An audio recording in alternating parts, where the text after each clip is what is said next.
Hey everybody, welcome back to ACES53 with Ed Parcaut and myself. Ed, how are you doing today? I'm doing good. You say it like it's your first time.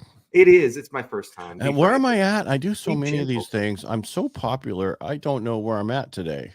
So what does ACES53 stand for? Is that in the deck there's 52 cards. 4 aces is the best hand plus a joker. And today we do have a joker, which is going to be Joe Ingram. And Joe is going to come in and talk with us about what we talked about on Tuesday, which was communication and networking. And the reason why we picked Joe to come in is I met Joe 4 years ago in a group.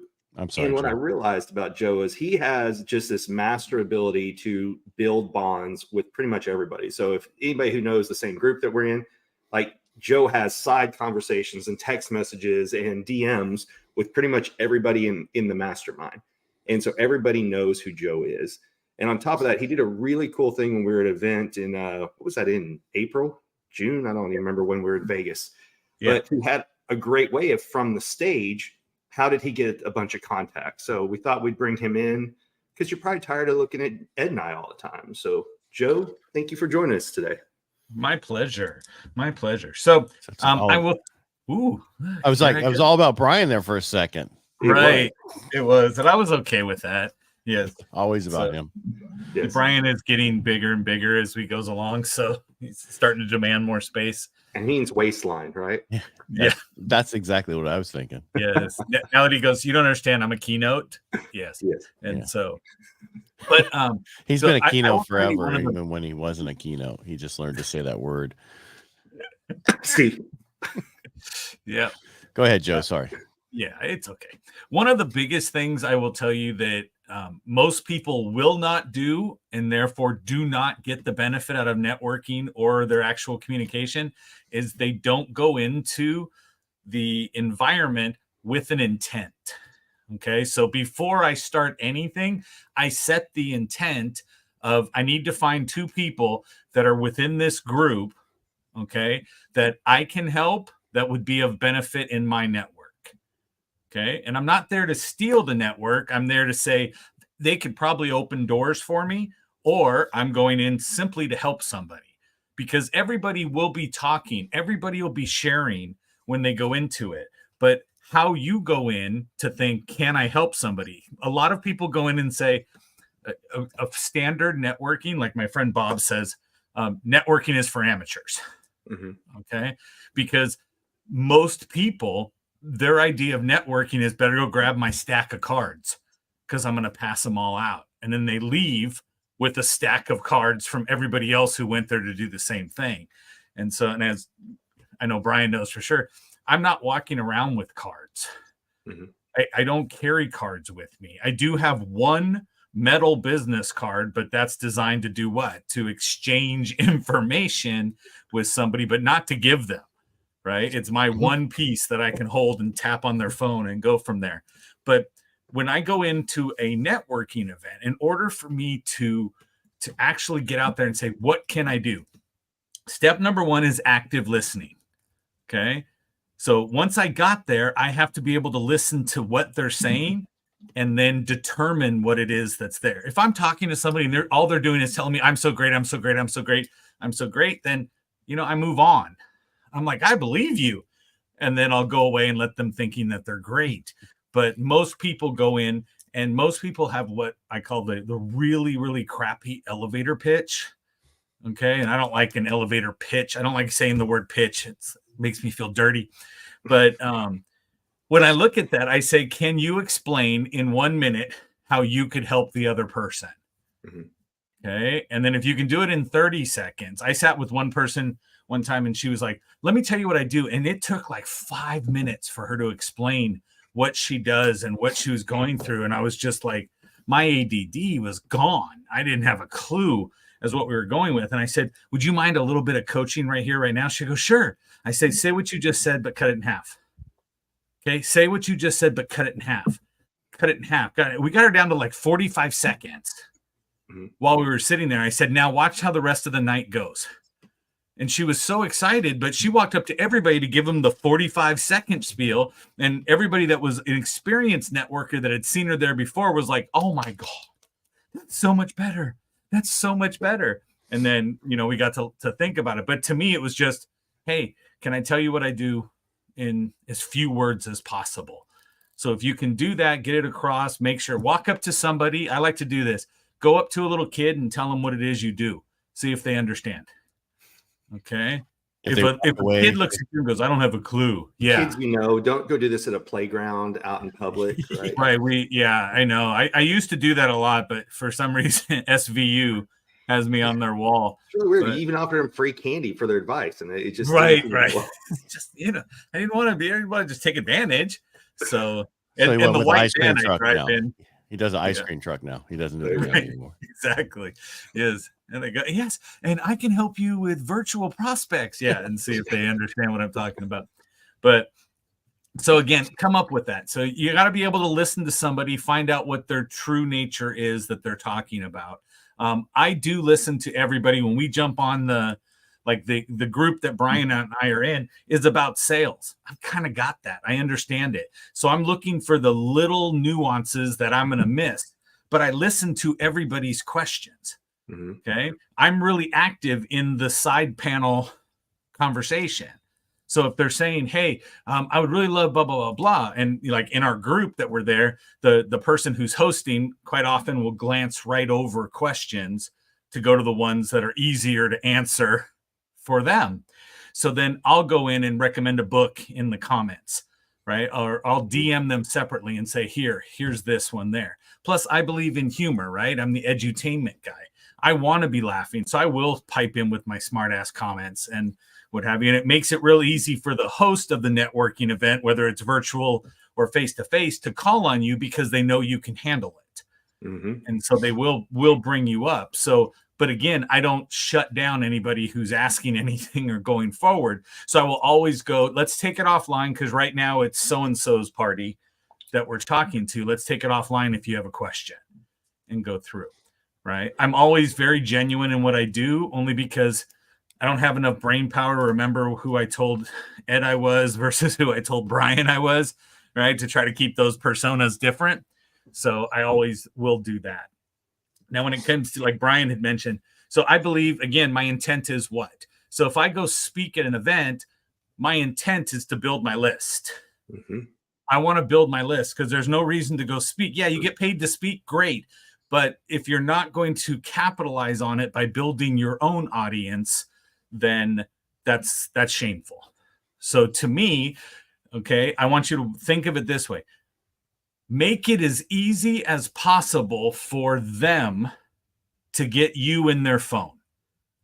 Okay. So again, do I want to be in everybody's phone? Yes. Do I want everybody in my phone? No, I don't. Okay. But I will make it real easy to get into my phone, get my phone into yours. But if you want to, you can send me back your contact info. I choose whether I'm going to add you to it or not. But in speaking from stage, I explain this to people. And I go, okay, guys, here's what I want you to know. It's more important for me to be in your phone because I can help you, right? If you want to connect with me, you'd still need to reach out to me and get a hold of me. So if I was in your phone, wouldn't it be easier? Okay. Then I just give them, I tell everybody, pull out your phone, open your web browser and type in this URL. And then they type it in, it says save contact. And they hit that button and it adds me to their phone. And it also gives the option, do you want to exchange with Joe? So while I'm sitting up there, now I think, Brian, we spoke to like 600 people in this room. I ended up with over 60 contacts. So I ended up with a 10% conversion rate into my own list from people that pulled out their phone. You know how many people in a room of 600 didn't even pull out their phone? Come on. They were just like, yeah, whatever, speaker guy. Okay, they're not my people. But as they went through, some people pulled out their phone. They went bink, bink, bink, and they went exchange contact. So when I came off stage, Brian says, how you do? I go, brrr, and just let all the notifications go by. And I said, I think I resonated with some people. Mm-hmm. Okay. And that's what you got to do. But how do you again, it's how easy can you make it? We make things so difficult for people. Like almost every social media platform I have the word Joe's in front of it. right? So that you can say, oh, do you want to find what is your Instagram? What is okay? Well, here, go here. And I give them a URL that's easy to remember than instead of trying to find me. And so that's what I look at. The other thing that Joe is really good at is the follow-up, right? That's the thing. There's a lot of people that are good on, the initial meet and greet. Hey, nice to meet you. Let me get your contact information. You get mine. But what I've noticed by hanging out with Joe is he is great about random reach outs and then just following back up with people. And so, for example, you made friends with at Secret Knock, a guy who's become a very prevalent speaker now, and you guys trade memes. So that's the other thing that Joe is your meme guy, right? So if you are looking for a friend to send you jokes and memes and everything and some tinfoil hat stuff, Joe is your guy. Right. Especially at like 1 o'clock, 2 o'clock in the morning. I get that from everybody. Do you sleep? I'm like, no, I had to be here sending you this meme. Yeah. I take it as a full-time responsibility. But that's what you're good at, right? So for example, you trade who's the guy that sends you the pictures of the shoes and only one shoe? I'm drawing a blank on James' last James name. Dixon. James Dixon. James E. Dixon. Yes. Yeah. So he's an amputee, and we challenge each other with red bottom shoes that we have. And I always tell him, but you only need one. Can you send me the other one? Because we both wear size 13. And so, but again, I also treat everybody as if we're already friends. I treat, whenever I meet you, I already assume we're a friend because I don't have time to build rapport with you. Mm-hmm. So I'll assume you're a friend. If you think whatever I'm talking about or that's too forward, then you push me back. And I'm like, okay, great. It's a networking event. I'll go to somebody else. Okay. If it's online, I'll hit up on a DM. If they don't answer on a DM, that's great. But I do follow up only because I know most people won't. And that helps me to remain genuine for myself. Okay. And it also adds for contributing value. Right. For example, the other day, another friend of ours was live on a show. I didn't know the person that was on. And as they were talking, the person goes, wait, I know Joe. And then went to her DMs in Instagram and said, look, this was from 2 years ago. Joe did a clubhouse room, that thing that used to be around, right? Joe did a clubhouse room, and he said, if you want this piece of information, DM me on Instagram. I'll send it to you. Mm-hmm. She goes, so I did. I DM'd the word. He sent me the information. And then 2 weeks later, he said, I really do appreciate that you actually took action after the event, after we had spoken on the stage. And so then she pulled it up, but she was so thrilled. She's like, yes, yes. And now she has a show. And she's like, Joe, you need to be on my show. We need to do. And I was like, fantastic. Haven't talked to her in 2 years, right? It wasn't like somebody I looked and went, I know you. No, it was just an interaction. But because it was genuine throughout and there was follow-up afterwards, it made a distinct impression on that person.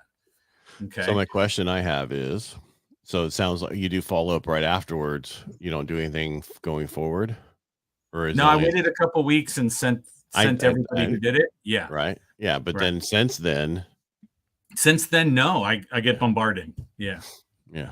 So it sounds like you need high level. Yes, or use the one I actually have. Right. Yeah, somebody set it up for you, so you can stay in contact with a lot more people. Yes, because my CRM keeps me in contact with all my past clients, constantly, monthly, birthdays, anniversaries, you name it, it's there for them. So that I'm constantly updates of different things during the week, because there's just not enough time in the day for you to do it yourself. You need some help with this. I understand there's things that you can do personally because there's only, if say you have 700 contacts, there's no way to stay in contact with them. Right. Personally yourself, you'd have no sleep and no work, and you'd be poor. So there's easier ways to do it, and that's what you need to look into to stay in contact with everybody. So I would also throw out there, if I'm going to go to a networking event, if I'm going to go to an event or attend a meeting, you need to know the subject. You need to have some kind of context of what it is that you're going to. And I think a lot of people go just to be around people. Okay. Or they're going just to get that screenshot for social media. And so they want to do that. I will go out of my way to find everybody who's in the picture and tag them. because not everybody gets tagged that's there. And then that also ends up being part of the follow-up, because now I'm in the DM wherever I tagged you, that there's a notification that says Joe tagged you in this. But everybody knows to go grab the Eds and the Bryans and tag them. But not everybody knows if there was 3 other people that were in the show too, go find those individuals that maybe are just VIPs on stage, or they're just individuals in the room. Go find them. Make sure everybody feels important. Mm-hmm. And I think that's a lot, goes a long way whenever you're networking, is making them feel important. And that's active listening, not cutting them off. Don't, make everything back about you and do the one-upper thing. But Joe has a pretty expansive list of people he's worked with over the years. I mean, he knew Grant before Grant was a big deal, right? Yeah. We all met through Brad, and there's all these people that Joe knows. But what's interesting is Joe is also always proactively chasing new people, because Joe has his show War Games Wednesday, right? And that's on at 2 p.m. Pacific, yeah, on Wednesdays. And so he's out searching LinkedIn, things like that, for who are people that either would work for his audience or that he personally wants to learn from and maybe develop a relationship with at the exact same time. So I would say Joe's really good about networking in a variety of ways. Get in their DMs, get them on some type of phone call or whatever, send them memes, invite them to be on their show. He's got a wide variety of ways that he does it. And then when he's there, one thing I noticed too is he acts like he belongs, right? So, for example, when we went to the event in Vegas, he knew the people. He just walked right in. Didn't have to have a special badge. Nobody stopped us at security or anything. Joe just walks in like he belongs. So not only does he walk in thinking, hey, we're automatically friends, but I automatically belong. And that's something that a lot of people struggle with, myself included, is, am I supposed to be here?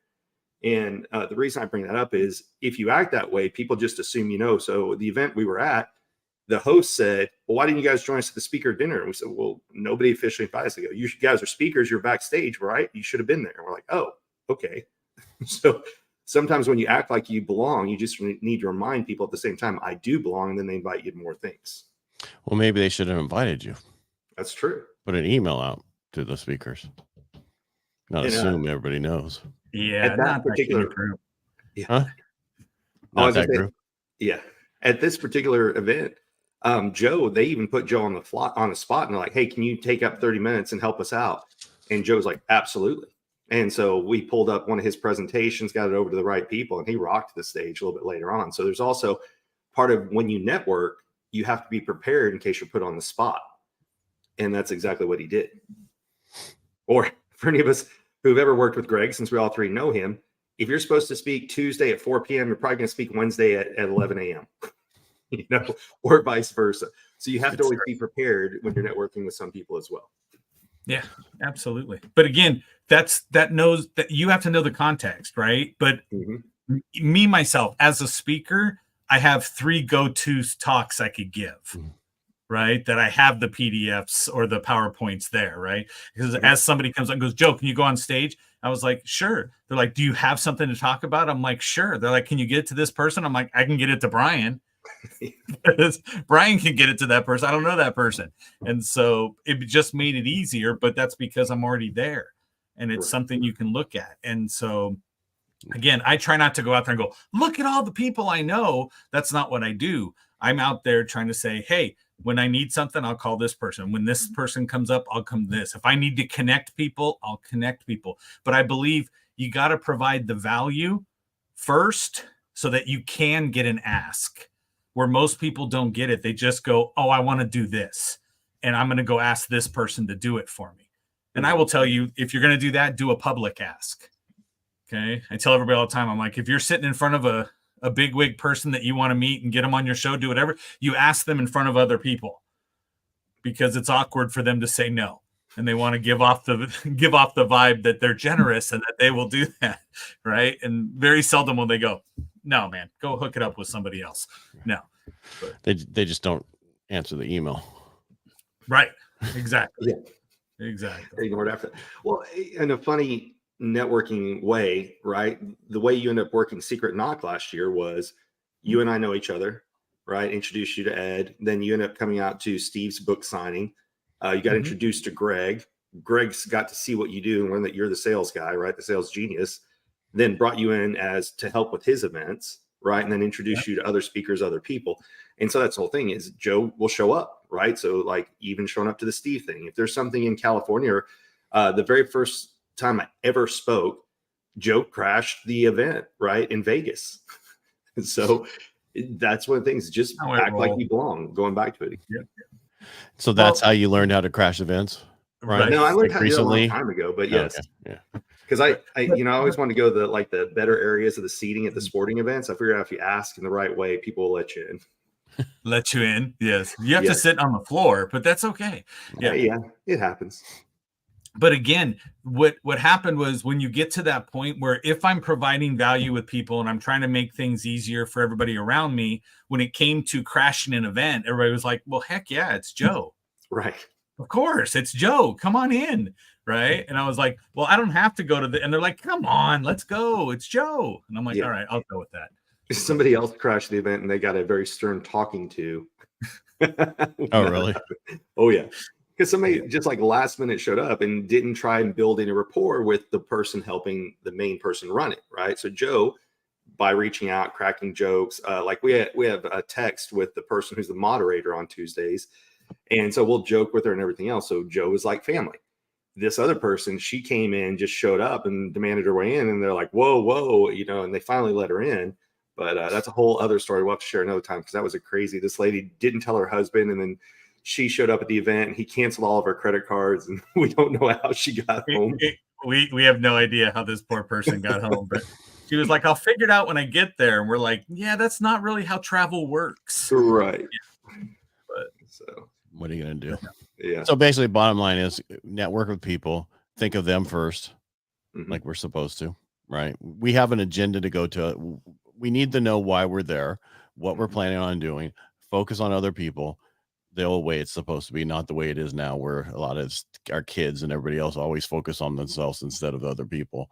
But I'm just saying, go back to the way it used to be. That's what I'm hearing. Yep. Yeah, and again, when you're looking at the individual, how can I help this person? Right? Don't make the ask without having earned it. And I think that's where most people miss that whole thing. Well, that's how I always dealt with things. Where I mean, when I met Brian, and poor guy was crying by the time I was done with him, getting him in front of everybody. So True story. The two of you help promote me more than I promote myself. Yeah, it was great. I mean, it was when I first heard about him, I'm like, what the fuck do I want to know about facial recognition software? And then it wasn't that at all. And it was like, wow, this is unique. And let's get this out. We need to help him get out to more people because this is important stuff. And that's what it's about. It's about helping people. Right. And when you help people, you end up, unfortunately or unfortunately, helping yourself. Well, if you're helping someone else and you happen to end up in a better spot, that's the win. But the original win is just helping anybody else. And that's Isn't that the Zig Ziglar thing, right? Help enough people get what they want, you get what you want. Yeah. Who's that? Zig Ziglar? Yeah. Yeah. Got to put him on the bottom. That's true. Yeah, that makes more sense because you guys are the team. Yes. Have you noticed that? So most podcasts, the host is on when you look at the screen on the left, right? And the guest is on the right. But there's some people who do a complete opposite. It's like that's not how it's supposed to be, but whatever. Right. Yeah. They're going against the norm. Yeah. So I do have a question for you, Joe. Kind of put you on the spot. You just wrote a book about AI. What's the name of it? Chat GPT for Gen X. Right. And so we talk a lot on here of you don't have to be a master of AI, but if you're not using it, you're going to be beaten by somebody who is, right? So you don't have to be an expert in it, but it needs to be part of your routine. What do you think most people get wrong about AI? So most people, the biggest thing AI has been hidden from us and given cute names up to this point, right? AI the term artificial intelligence was coined in 1955. Okay, so while we're all thinking it's brand new, no, it isn't. But everybody is using these little robots, okay, that we have on our phones, regardless of which person makes your phone, that you can ask things.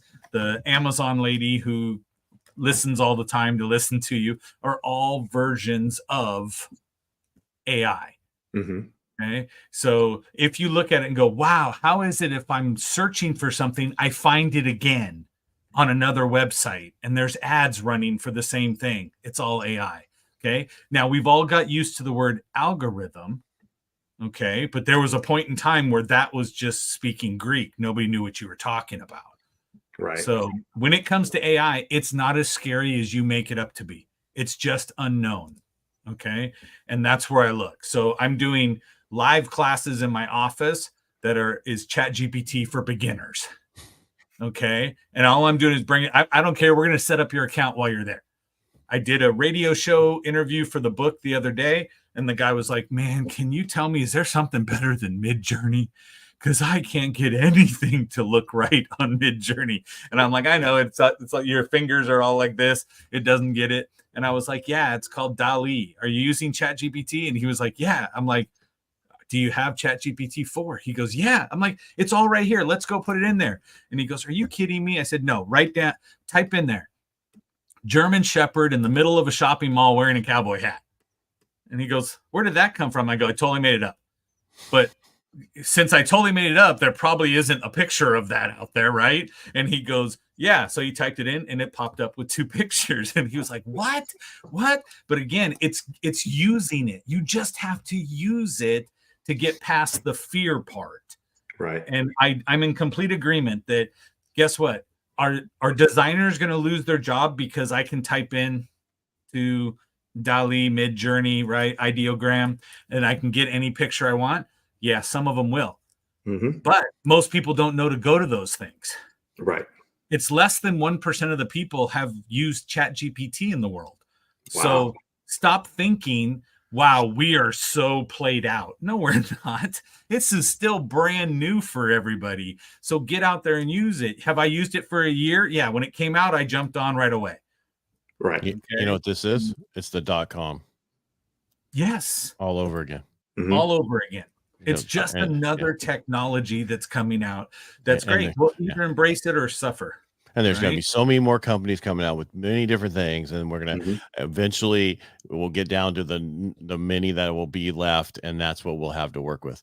I mean, because you look at what they're doing with the being able to cut up video, so much easier putting in B-rolls and everything else. Mm-hmm. Yeah, and that's not belly. By the way, that's not belly roll.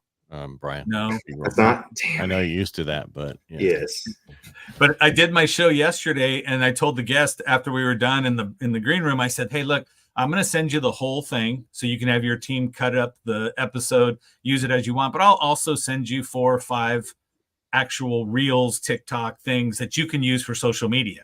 Mm-hmm. So I got the email back today from her saying it was so great being there, but I really have one burning question. It was less than an hour after the show that you sent me all of this stuff. Right. How did you get that done? Right.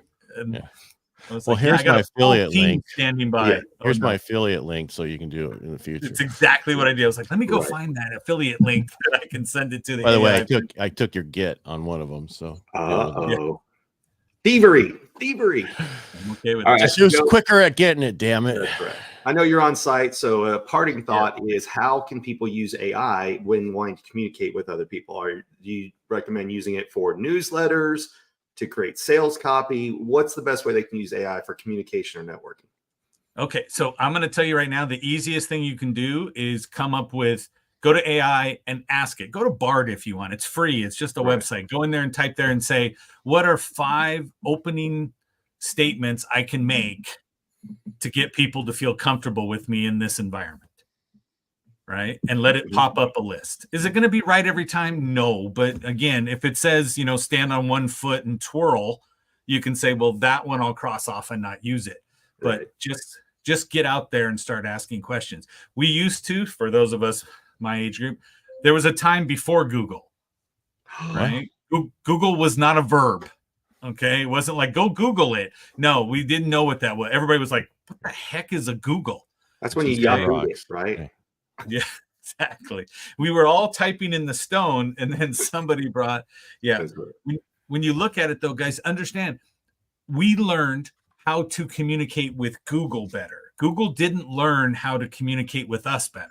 Mm-hmm. We learned how to ask better questions. Right. The same thing is with AI right now. Ask stupid questions till you get better at asking other ones. Right. And then your answers will get better, right? My friend Bob Donnell says it all the time. The quality of the answer is determined by the quality of the question. Right. 100%. Of the ask of the person. Yep.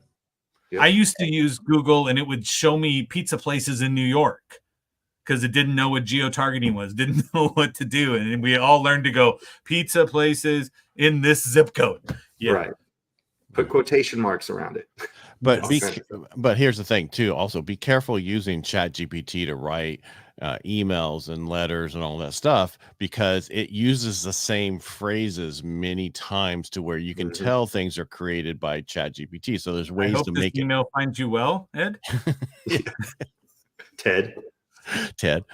No, but it's like, because I had a guy that Ralph we talking about, he did a thing for the Rotary today and he sent it out last night. I'm like, dude, next time you chat GPT that, tell it more direct afterwards, and it cuts it way down. I said it takes out all that fluff that everybody knows that's not you. You're a veteran, first of all. That's why I don't use it. I use it in the beginning, but then I made it more direct, and then now I just use the same format, and it's me. You know, you have to make it you. Even though it helps you, you still need to make editing and make it your own email. Exactly. Right. And you can teach it to learn your style. And so you can keep the same thread and when you go into it all the time. My podcast, I'll go rewrite the podcast copy for today's guest. Right. And it'll put it out there for me, and it keeps the same format, goes back around, puts it in. I'm like, that's great. But then I went with Cast Magic, and now I don't do that anymore. Yeah. Because then the Cast Magic, you go in there and you go to the magic part and you say pre-show. If you ever edit, so if you ever do a show ahead of time and you want it to go live, but you want to do the post like it hadn't went live, you do a pre-show, and then it automatically makes it pre instead of you have to edit. Yeah, gotcha. I like that. Yeah, I'm telling you, it saves my life a lot of times. I need to get using that one. I'm good about Opus. I'm not good about the other ones. But try Cast Magic, by the way. Yes, there you go. And Cast Magic. How can people? I put Ingram Interactive down below. How else can people reach out to you? Thegeniuslinks.com is the easiest place to find everything on the web, and so go look it on the web and see if you even want to talk to me. It's entirely up to you. That's right. Yeah. It's a filtering mechanism. I need to have you on the Inner Edison podcast, and I'm not asking you because we're in front of these people. You can say no. I don't. You know, I would always say yes to you, Ed. Oh, thank you. Well, there's one person. Yeah, my wife Ed does too. Oh no, that was too far. Sorry. Too soon. Oh no. Well, let's put it this way. This is how so my Rotary I'm the president of today, and I asked people, you know, because today we do anniversaries the first week of, so that you remember your anniversaries that month, right? So that you don't screw up. It's not all guys, but most of the time it was. And then I said, tell us something about you that would surprise people, right? Well, of course I was first. And so I was asking one of those, I said, kind of like this. And I showed my pictures of my modeling and acting when I was 18. And they're like, holy shit. Yeah. I was 100 pounds lighter and many years ago. Yeah. So I'm just saying, put that stuff you really are, and that's what it's important. So network with people. That's right. All right. Anything else? No. Brian? No, I'm still really big. I don't understand why I'm so really big. Because he did I can't, which I'd have to go back to get really Caucasian. So could you take us out there, Brian? Go to 3. If you're going to do the overtly Caucasian, you have to do this, the non-threatening white man triangle with your fingers. The Dr. Evil pose. See, here's how it's supposed to be. There we go. There you go. Jeez, boy, if you're going to mess around with it, that's much and then better. he's got the banners floating or something. Are you okay? You look a little pale there, Ed. I'm a pale face. Like that's the little white around the StreamYard. See how much it puts? And I'm last time I went to mess with this big, it's one of those curved out big ass monitors. Look at that. That is a lot. Put it on nighttime setting like I do with mine. I have everything on nighttime blacked out except I can't get StreamYard to do it. Yeah, StreamYard does not go black background. Yeah, no, unless it's large like this. Yeah. I don't even have to have lights on in this room. So I can't figure out why. I went back and watched last week's episode, or was it? Yeah, last week's episode when I was in at the event in Fort Worth, and I'm still grainy on there too, and that was on somebody else's Wi-Fi. So I got to figure out what my issue is. StreamYard doesn't like me. It's just Have your you thought face. maybe it's just your face? Yeah. I thought it might beard. be It's because a gray, grainy I was in a beard. different background and it still didn't do it. So maybe are you telling me I need to get the beard dye? Just get that soap. According to TikTok, it worked. Right. And they wouldn't go. lie. Yeah, just like that other stuff for your teeth makes your teeth white. If you put That's blue The true. on it. purple stuff that makes Yeah, my purple, yellow teeth yeah. white. There you go. Yeah. All right. I'll Ping take us out. pong ball in Joe. the dark, guys. Come on. What? You go in the dark. You don't even have to turn your light on your phone. You just smile. There you go. Yeah. All right, take right. us out, Everyone, sir. thank you for joining us today. Joe, thank you for being the special guest. Ed, as always, thank you for joining and hosting and all that good stuff. But for everyone else, follow us on ACES53 on YouTube, subscribe to the channel, and we will see y'all next week. Thank you. Bye, everybody. You good.